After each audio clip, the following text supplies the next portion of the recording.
Last week we headed west out of Hazeldean and into the infamous Mount Disappointment. This week we start in the same location but head east, taking a long, steep and rocky ascent to the Mt Robertson State Forest, where muddy bogs, slippery tracks and great views set the scene for an awesome day out enjoying our life off-road. Good fun, eh?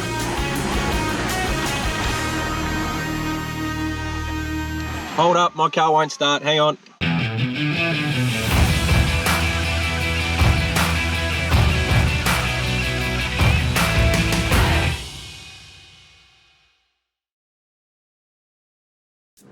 Morning ladies and gentlemen, welcome to a big day off-road. We're kicking off at the Hazeldean General Store.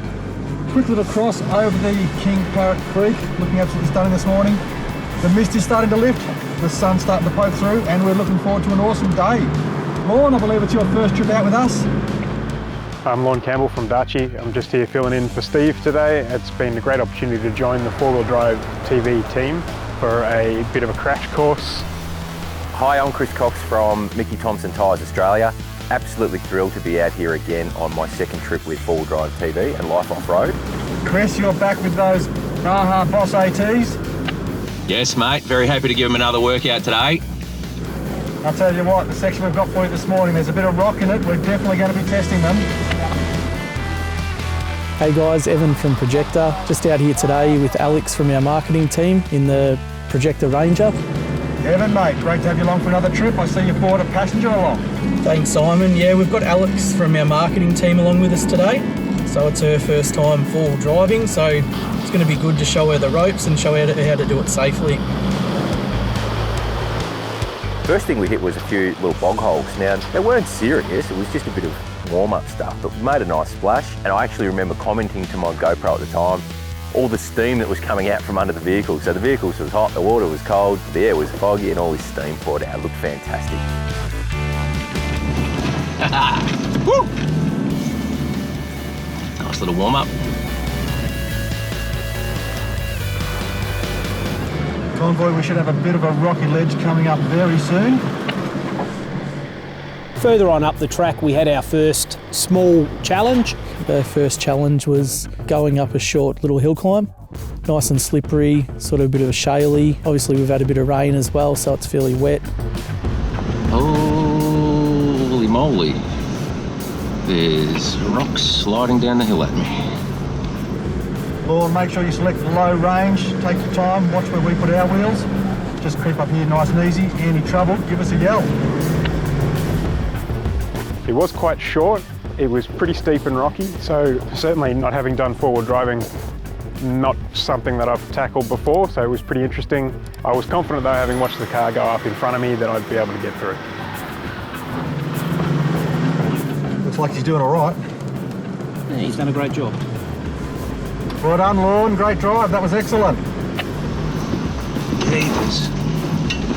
Holy Rugged, jagged rocks. It was pretty grippy. I was quite surprised. I've had some low tyre pressures.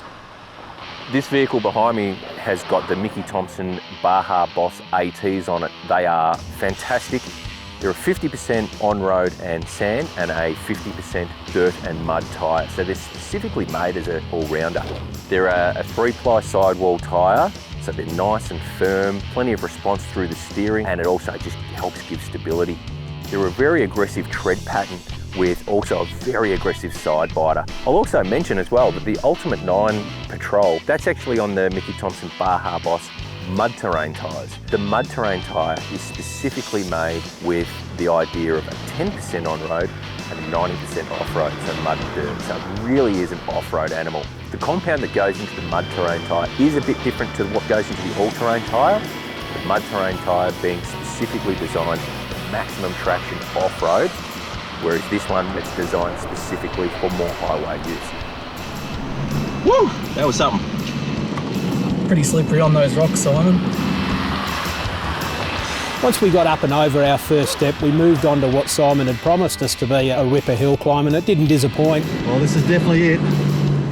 Shivers, it just keeps going. We decided that it'd be a great idea to get Alex in behind the wheel. It was steep, it was shaly, it was a real good challenge for us. I was the lead vehicle. So up I went, and it was one of those hills that you think it's going to end and it doesn't end. It just keeps going, and it seems to get steeper and steeper, which camera never does justice, as we know. It's hard to pick which side's the chicken track, isn't it? It's a nice hill though, good climb. Once I got to the top, I'd heard on the radio that the Daci vehicle was having a couple of issues. Oh, easy, Tiger. Come on, get some traction, Daci. Get back on that track. So you need a hand back there, Chris? Yeah, I think he does. I think he does. All right, we're coming back down. Hold it there. Driving up quite a steep and long rocky climb, I did get a bit stuck. When he'd moved up, obviously he'd broken traction, he's reversed back, and I think he'd popped one of his wheels just slightly off the track. So the decision was made to do a U-turn to get back down to help the Daci vehicle. Head back down for a bit of a rescue. Good fun, eh? I'll give old mate a bit of a hand. Thank you. Simon did give me a little bit of direction on just which way to point the wheels and where I should go forward and backward just to get over that little hitch there. So we've got our flashing lights. Yeah. So now it's engaged 4 low. Let's now put it back into drive. A little bit of guidance from him goes a long way, and he knows what he's talking about, so I was confident from the start that he'd be able to get me through. That was probably a little bit nerve-wracking for Lorne, but he was able to hold it in. It was his first time off-road forward driving, which is always exciting. Picked the right line and we managed to get him back up and on the track. No harm done. We headed back up on the climb. We all charged up the top. I've lowered the tyre pressures, of course, which makes a big difference, especially on that rock and shaly terrain. Halfway up the long climb, there was a nice little rocky step up there.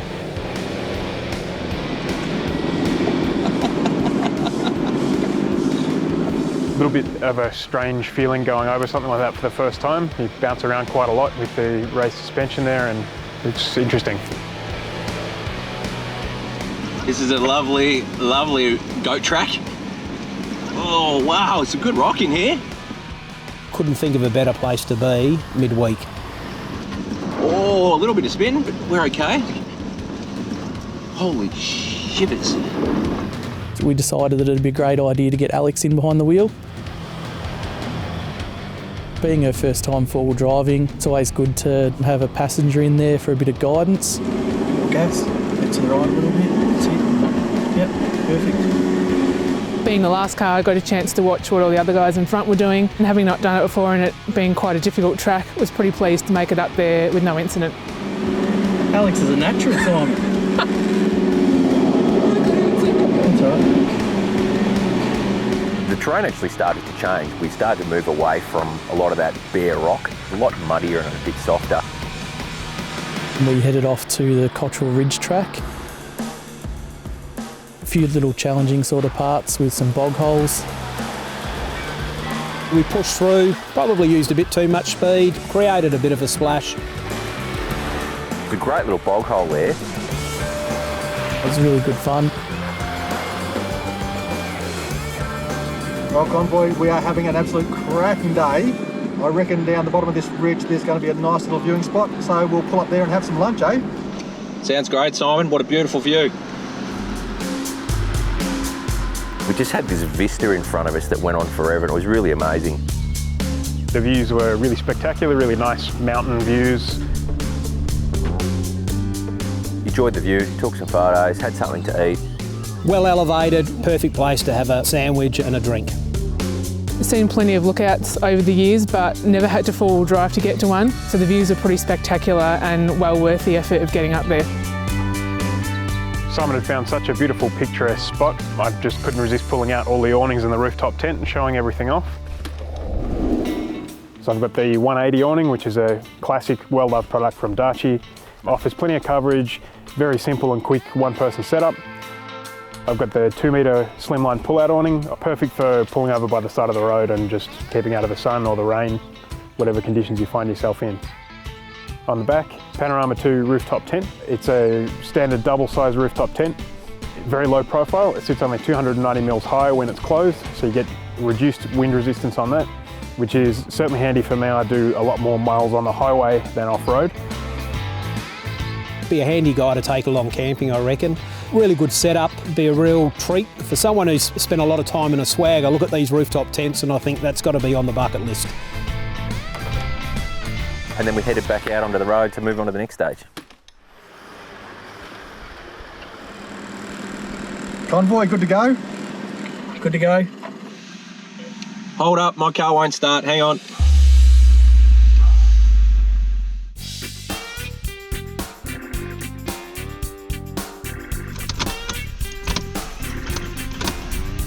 While we're at Cottrell Ridge, we're having a great time. We're having feed, I'm drinking a hot coffee. I've turned my lights from auto to on. Flat battery. Lucky we're able to get a jump start, which was really great. After stopping and having a quick break for lunch, just as we were about to take off, Chris realised that the Mickey Thompson car had a flat battery after leaving his headlights on. So Alex gave him a hand to jump start the vehicle with our IS 1220 emergency jump starter. These things are awesome, I need to get one. This is the unit that we used. This is the projector IntelliStart. So this unit is perfect for emergency situations. Fits right in your glove box and jump start up to 7.5 litre petrol engines and 4.5 litre diesel engines. So it'll cover most things from your passenger vehicle through to your medium-sized four-wheel drives. Come on. It's okay!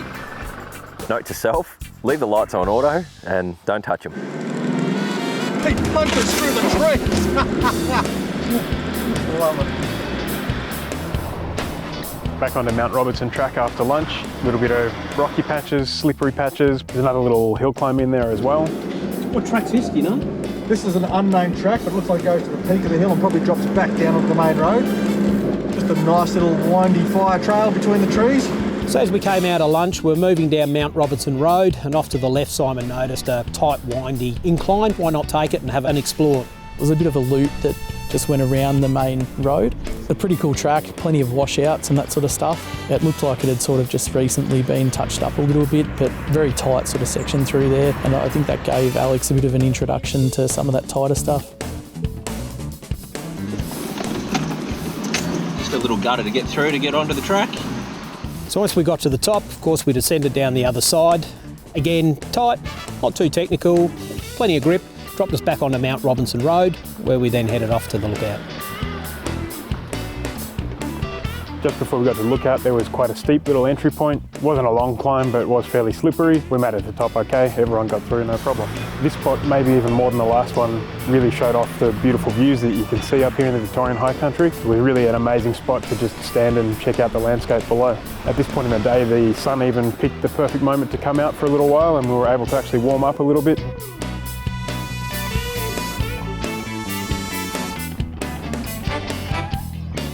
And that view was probably my favourite view of the day. It just seemed to go on forever.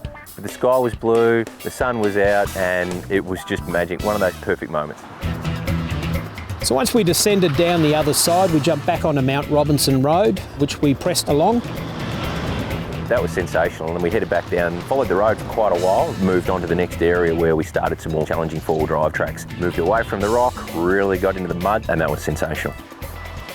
We ended up going right onto Arthur's track. That was when the fun really started. Last track for the day, guys. Should be fun.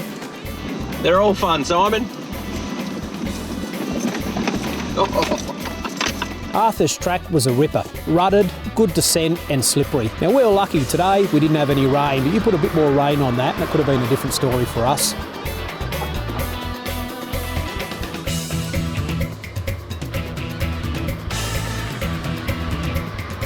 Started this section of mud and it was pretty great. Deep ruts, soft mud, a lot of water, slipping and sliding. It was really great. In fact, that's where on tyres like these, side biters really help you because they give you that traction through those ruts. Any rock in the ground here, a little splash. I was warned that it was going to get a little bit slippier and a little bit more challenging. Suddenly it all sort of dropped off to the right-hand side, pretty much a sheer drop-off down to the tops of the trees. It did get a little bit harder down the slippery descents and ascents for the rest of the track. Nice and slippery, very, very wet through there, plenty of bog holes, nice and tight, very, very challenging, especially with the weather that we've had lately. So then we get down to the bottom of this track. Simon says, right, we're all going to stop here. This track's going to be great. This is where the fun begins. Mud, slip, slide, this is going to be awesome. And when Simon starts getting out all the recovery gear, before we even start the track, I hadn't even seen it. You ever get the feeling you're getting set up? So once we got down to the bottom of the track, we hung a left and we moved over a bridge, and there was a couple of different options, one to the left and one to the right. On the left-hand side, fairly clean drivable bit, but on the right-hand side of that incline was this just pit, this drop-off. This is wet, slippery, steep and nasty. This is what we came for. It doesn't take a lot for me to want to have a go at something like that. I was lucky enough to jump in the car with Ultimate9. We're on our way, Alex, here we go. Here we go. So Pete went first, drops into this pit, and it was just unreal. Gave it everything, nearly had it, gravity was against him. 2 or 3 cracks at it and decided that it got the better of me today, so I've reversed out and taken the other option. It was one hell of an experience to be in the car for that. He was pushing it so hard, the GoPro on top of the car actually fell in the mud. One of the camera guys had to come and get it. I got it. We all gave him a little golf clap after that. That was great, well done. So behind me is our Ultimate9 GU Patrol that we bought about 3 years ago. Affectionately, we've named it Doug. I get a lot of people asking me what we've done to it. It's a car that's very capable and we haven't had to invest a lot of money at it. 2 of them that we do get questioned about is our bull bar that you can see on the front and our roof rack, and they're an in-house build. The bar, good approach angle, needed to be strong and it needed to house a pretty powerful winch and some additional lighting. The rack itself, again, additional lighting. We've got some recovery boards up there and occasionally we've also had swags up there. Really good fun car to drive. So continuing on Arthur's track, we crossed the bridge, obviously trying to avoid the bog hole on the right-hand side. So I don't think the work car would be very happy going through there. We then moved along and we ended up at the beginning of this really long, very deep rutted, muddy, slippery, slick track. We all ended up just slipping all over. It was heaps of fun, actually. It was great. I was lucky. I've got brand new mud tyres, Baja Bosses. I had low pressures. So for me, it was just a lot of good fun. Oh, hello. Come on, baby. Come on, baby. Keep into it, don't slow down. That track, it was absolutely amazing. Probably some of the best four-wheel driving I've managed to do with the crew. It was extremely slippery. We really had to maintain speed and make sure we had the throttle pushed down and keep it going. As soon as you lose momentum, it's all over. So definitely gave it plenty to get up there. It was certainly the most challenging part of the drive for today, to get up that steep muddy hill with the road tyres on the car.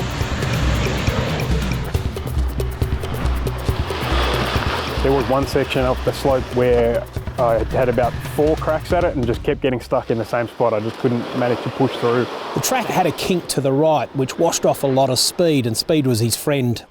Lorne, first day out full driving, I think he did a fantastic job. His tyres probably didn't really help him in those conditions. They filled up with mud pretty quick and became quite slick. Couldn't get enough grip, so in the end I asked Simon to jump in and show me how it was done. How's it going, boss man? Oh, she's pretty slippery, I'll tell you what. I mean, have a look at how slippery this is.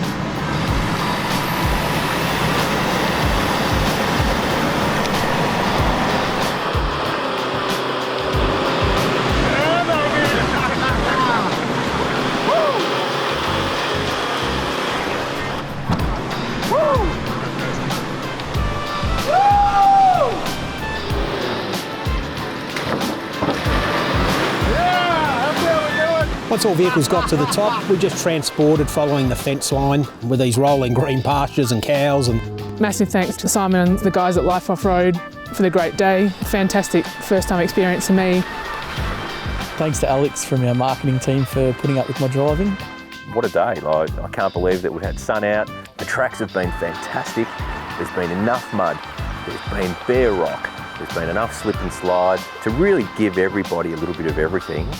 I feel like we've been pretty spoiled today, to be honest. So here's hoping Steve is on holiday again soon and I'll get another chance to fill in and come along on one of these trips. a really tough day at the office and can't wait to get on the next one.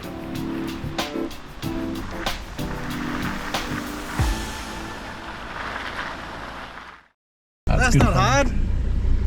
When did you ever go pro? What's that? When did you ever go pro? Have a GoPro? Jeez. So hard to make a TV show with these guys around. I'm losing. You said made me look like an amateur. Yeah. I said, that's not hard. When did you ever go pro? No, I never did. What do you mean go pro? No, I think you're talking about the GoPro's GoPro. recording. Yeah, of course.